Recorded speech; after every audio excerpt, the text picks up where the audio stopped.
आज की सियासत या राजनीति अब सिर्फ अंदाजों या नारों का खेल नहीं रही। नहीं, ये एक तरह की सटीक इंजीनियरिंग बन गई है। और आज हम मणिपुर से एक ऐसी ही पॉलिटिकल वापसी की कहानी को परत दर परत समझेंगे। एक ऐसी कहानी जिसकी शुरुआत एक ब्लूप्रिंट से हुई।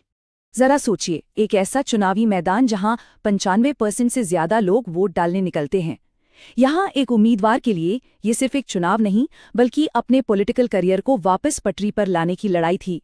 और इस लड़ाई की शुरुआत किसी बड़ी रैली या भाषण से नहीं, बल्कि एक ब्लूप्रिंट से होती है। तो चलिए इसमें और गहराई से उतरते हैं। देखिए, किसी भी स्ट्रैटेजी को समझने के लिए पहले ये समझना जरूरी है कि चुनौती कितनी बड़ी थी, दांव पर क्या लगा था। आइए मणिपुर के इस चुनावी मैदान को समझते हैं। सबसे पहले इस नंबर पर गौर कीजिए, 95.71%।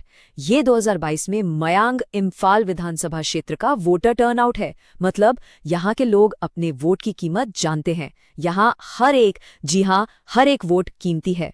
और चुनौती का साइज ठीक 6129 वोट। पिछली हार का अंतर इतना ही था। इस एक नंबर ने पूरे मिशन को एक साफ, एक बिल्कुल क्लियर टारगेट दे दिया। लेकिन बात सिर्फ वोटों के अंतर की नहीं थी। उम्मीदवार डॉक्टर रतन कुमार सिंह को लगातार 2 हार के सिलसिले को तोड़ना था। साफ था कि सियासी हवा उनके खिलाफ बह रही थी और यही इस वापसी की कोशिश को और भी मुश्किल बना रहा था। तो सवाल ये है कि इतनी बड़ी चुनौती का सामना कैसे किया गया। यहीं पर हम राजनीति के पुराने तौर तरीकों से हटकर एक नए, डेटा पर आधारित रास्ते की तरफ बढ़ते हैं। आइए इस पूरे अभियान की बनावट को समझते हैं। इस नई सोच का दिल है गवर्नेंस के लिए डेटा इंजीनियरिंग। इसका सीधा सा मतलब है सर्वे से मिली खुफिया जानकारी, पुराने आंकड़े और जमीन से मिले फीडबैक का इस्तेमाल करके एक ऐसे पॉलिटिकल अभियान को डिजाइन करना, उसे चलाना और उसमें लगातार सुधार करना जो एकदम सटीक हो। और ये सिर्फ कोई किताबी बात नहीं है। ब्लूप्रिंट स्ट्रैटेजीज की अपनी इंटरनल रिपोर्ट से ये लाइन देखिए, चुनावी सटीकता के लिए सर्वे इंटेलिजेंस, सारा जोर सटीकता पर है। यहाँ ये याद रखना जरूरी है कि जानकारी इकट्ठा करना एक बड़ी जिम्मेदारी है। ये लोगों की आवाज को सही ढंग से सुनने और समझने के बारे में है, जिससे उनकी गरिमा बनी रहे। तो एक कामयाब ब्लूप्रिंट बनाने का सबसे पहला कदम क्या था? जमीनी हकीकत को समझना। मतलब सिर्फ आंकड़ों को नहीं, बल्कि उन आंकड़ों के पीछे छिपी जनता की आवाज को सुनना, उसे डिकोड करना। ये चार्ट देखिए, ये अपने आप में एक कहानी है।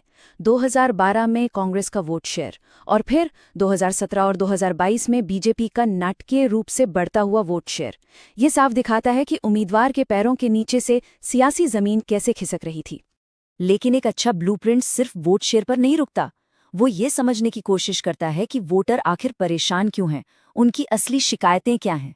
और यहाँ हमें 2 बड़े मुद्दे दिखे, खराब सड़कें और बिजली, और युवाओं के लिए नौकरियों की कमी। जीत की असली चाबी इन्हीं मुद्दों में छिपी थी।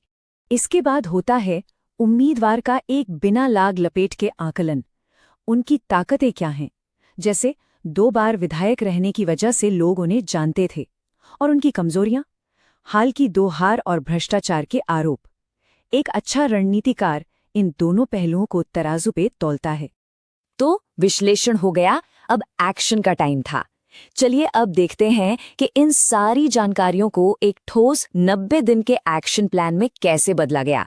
एक पॉलिटिकल कमबैक का ब्लूप्रिंट। पूरी स्ट्रैटेजी को 3 हिस्सों में बांटा गया। पहला फेज लोगों से दोबारा मिलना जुलना और कनेक्ट करना। दूसरा फेज सिर्फ और सिर्फ उन मुद्दों पर बात करना जो लोगों के लिए सबसे ज्यादा मायने रखते हैं। और तीसरा, आखिरी फेज, चुनाव के दिन एक एक वोटर को पोलिंग बूथ तक लाना। लेकिन ये सब बातें जमीन पर कैसी दिख रही थीं? कुछ उदाहरण देखिए। बीजेपी के काम के खिलाफ रिपोर्ट कार्ड वाले पर्चे बांटे गए, व्हाट्सएप और फेसबुक पर गलत खबरों का जवाब देने के लिए डिजिटल टीमें बनाई गईं और लोगों से सीधे जुड़ने के लिए जनसंकल्प पिकनिक जैसे कार्यक्रम रखे गए। तो इस पूरे केस स्टडी से हम बड़ा सबक क्या सीखते हैं? ये सिर्फ एक चुनाव जीतने की कहानी नहीं है, ये आधुनिक शासन की इंजीनियरिंग और राजनीतिक नेतृत्व के भविष्य की एक झलक है। देखिए, आज का राजनीतिक अभियान एक सिस्टम थिंकिंग की तरह है। आपको अलग-अलग ताकतों का विश्लेषण करना होता है, सही मौकों को पहचानना होता है और फिर पूरे प्लान को एक आर्किटेक्ट की सटीकता से लागू करना होता है। और इस पूरी प्रक्रिया में हमें ये याद रखना होगा कि लोगों का डेटा उनकी सहमति से और उनकी भलाई के लिए ही इस्तेमाल हो, जैसा कि भारत का डीपीडीपी फ्रेमवर्क भी हमें याद दिलाता है। और ये सब हमें एक बहुत ही बुनियादी सवाल पर लाकर खड़ा कर देता है। जब चुनावों को इस तरह से इंजीनियर किया जा सकता है, तो फिर नेतृत्व करने का, एक लीडर होने का असल मतलब क्या है? अगर आप एक जन केंद्रित नेता बनना चाहते हैं और अपने क्षेत्र का विकास करना चाहते हैं, तो blueprintstrategies.ai से mgr@blueprintstrategies.ai पर संपर्क करें या 0800 42 041 602 पर कॉल करें। Purpose beyond politics.